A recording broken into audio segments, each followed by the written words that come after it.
So this one is from, you want me to read it? Yeah. This question comes from Jerome in Toronto. What have you learned from your startup IQ test? So first, if you're not aware, we have this thing called the Startup IQ test. It's on our website. Well, it's first important to understand what we're trying to accomplish with the Startup IQ test. And it's really based on two core assumptions.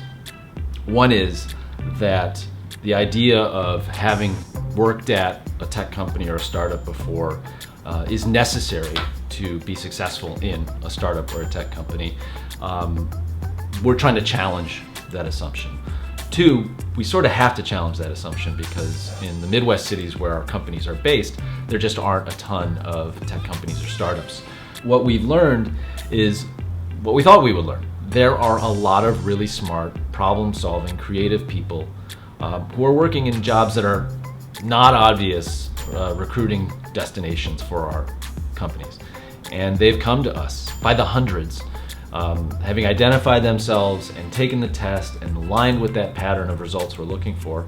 And I'm talking to them and getting to know them, answering their questions about what it's like to work at a startup, and in many cases introducing them to our companies in our portfolio, and some of them have been hired.